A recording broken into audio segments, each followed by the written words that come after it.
Eu gostei da fala do deputado Alan, que nos contou sobre um tempo em que o professor era autoridade na sala de aula, em que os alunos aprendiam. Esse tempo foi anterior a Paulo Freire, com a sua pedagogia do oprimido.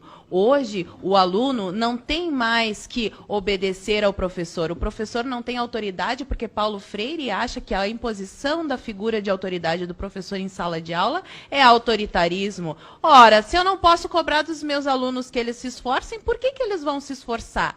Se todo final de ano eu tenho que fabricar notas no caderno dele, porque o governo precisa ter um índice de aprovação, e o que eu estou falando aqui eu falo por experiência, pois eu dei aula desde o primeiro ano do ensino fundamental até o segundo ano do ensino médio, eu dei aula em escola pública municipal e estadual, eu vi doutrinação na escola municipal desde a primeira série até o último ensino do ano médio, e inclusive na faculdade católica.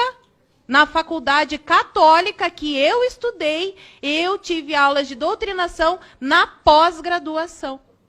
Então, que existe a doutrinação, existe. E por que os meus colegas insistem em dizer que ela não existe? Porque da mesma maneira que o peixe não tem consciência da água que o cerca, porque aquele é o mundo dele, para ele aquilo é natural, os professores já não conseguem mais ver a doutrinação que está escancarada na cara deles, porque é uma verdade onipresente, onisciente de um partido invisível. E embora a minha querida colega não saiba, ela acabou de reproduzir o discurso de Antônio Gramsci. Basta ler os livros dele.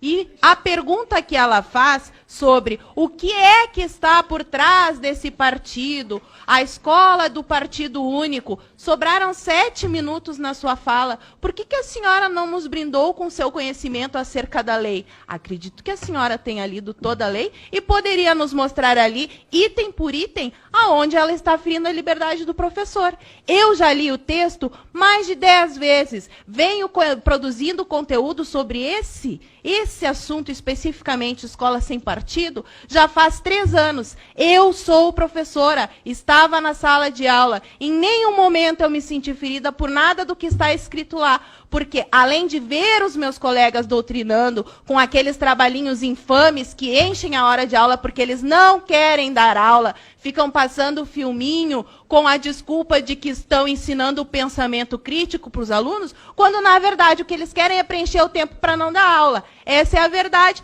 Todo professor que está me ouvindo aqui sabe muito bem disso. Pode até não admitir, mas sabe.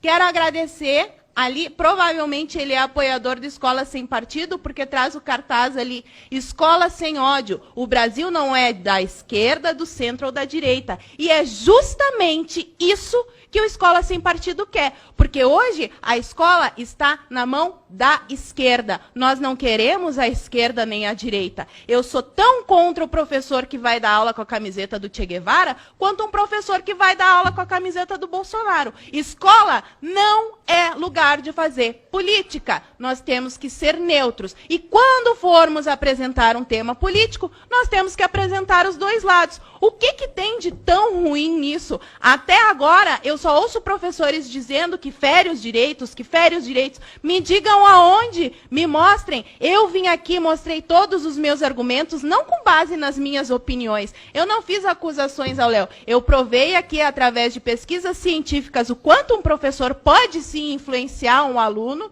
mesmo que inconscientemente, e mostrei como isso acontece no dia a dia das escolas e das faculdades. O grande problema da educação no Brasil é que as pessoas vivem dizendo que o problema é a educação, mas se fizer a pergunta para a mesma pessoa que respondeu que o problema do Brasil é a educação, quantos livros ela leu, ela não vai saber dizer, porque a maioria das pessoas no nosso país não lê um único livro por ano. Outra coisa que eu acho interessante é falar que o problema do Brasil é o investimento em educação. Os senhores sabiam que o investimento na universidade pública brasileira é maior do que na Coreia do Sul?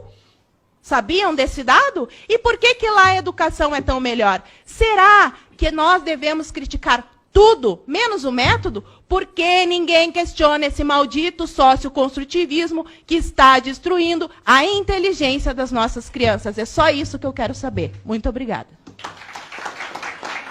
Muito bem.